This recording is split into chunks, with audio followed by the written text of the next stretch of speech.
Bismillahirrahmanirrahim. Assalamualaikum warahmatullahi wabarakatuh. Selamat pagi anak-anak. Hari ini kita bertemu kembali dengan pelajaran IPA bersama Burum, dan nanti akan dilanjutkan oleh Bu Yuli pada pertemuan berikutnya. Materi yang akan kita pelajari pada hari ini yaitu mempelajari tentang proses pembentukan sel sperma dan sel telur. Sebelumnya, marilah kita berdoa terlebih dahulu. Berdoa mulai.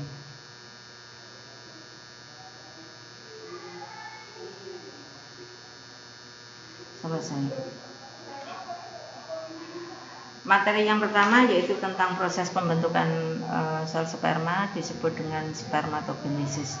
Pada organ reproduksi pria, berlangsungnya proses spermatogenesis ini atau proses pembentukan sel gamet jantan atau disebut dengan sel sperma.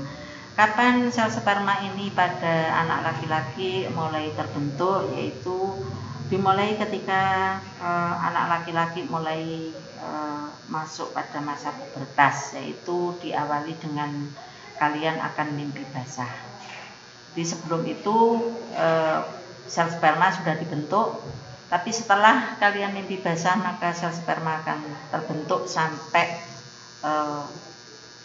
kalian meninggal dunia.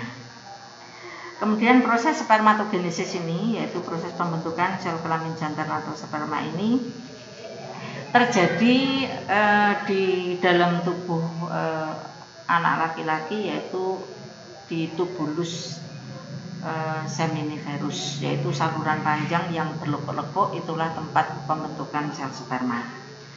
Kemudian tanda bahwa organ reproduksi kalian, anak laki-laki ini telah matang, ini adalah diawali dengan keluarnya cairan mani dari penis atau yang disebut dengan kalian mimpi basah. Pada usia berapa? Ini usianya sekitar 10 sampai dengan 14 tahun. Proses spermatogenesis ini diawali dengan proses pembentukan spermatogonium. Kemudian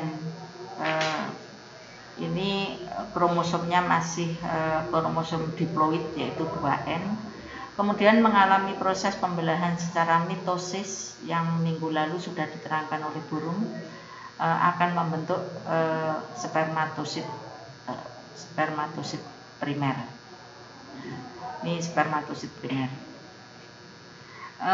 Setelah dari spermatosit primer ini akan mengalami proses pembelahan secara meiosis ke-1.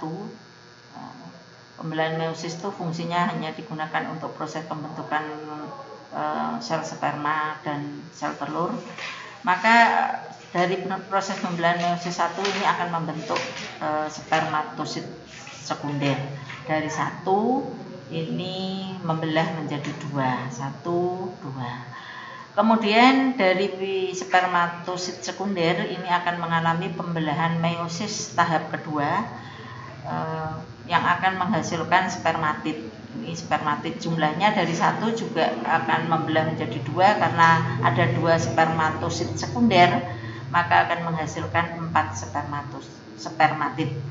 Dari spermatid ini akan mengalami proses diferensiasi atau proses perkembangan sehingga menghasilkan spermatozoa. Jumlahnya ada 4, 1, 2, 3, 4. Spermatozoa ini biasa disebut dengan sperma.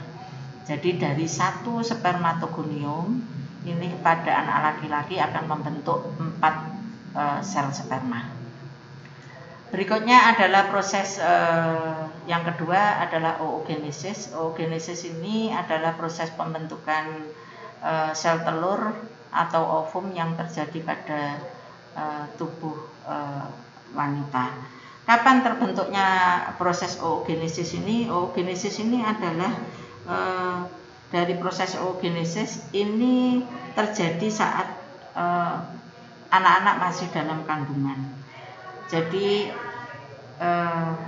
terbentuknya oogonium ini terjadi pada saat kalian masih di dalam kandungan.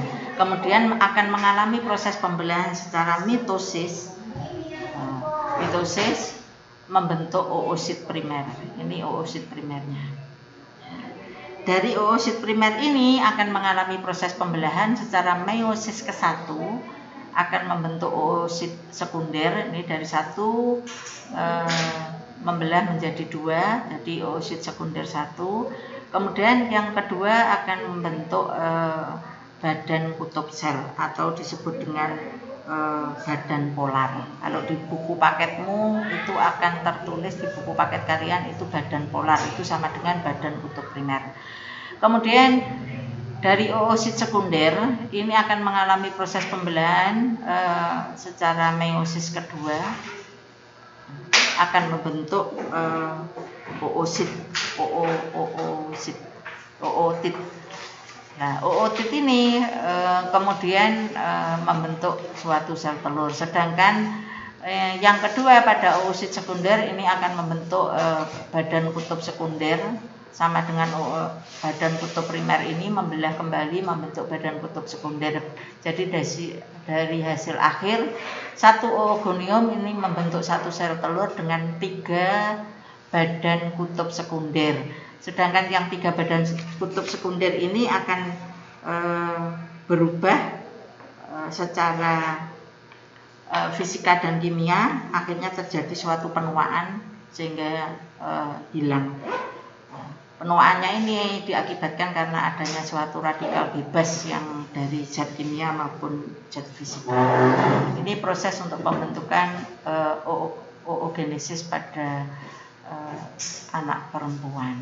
Kemudian kalau bisa ditarik kesimpulan itu tadi proses pembentukan sel sperma, yaitu yang disebut dengan proses spermatogenesis, itu dari satu spermatogonium bisa menghasilkan 4 sel sperma. Kalau pada anak perempuan dalam proses oogenesis, satu oogonium ini akan membentuk 1 sel telur dan 3 badan kutub sekunder yang akan mengalami proses degenerasi. Demikian pertemuan pada hari ini tentang proses pembentukan sel telur dengan sel sperma. Kemudian untuk tugas-tugas kalian berikutnya akan disampaikan oleh Ibu Yuli pada pertemuan berikut. Sekian, selamat siang. Assalamualaikum warahmatullahi wabarakatuh.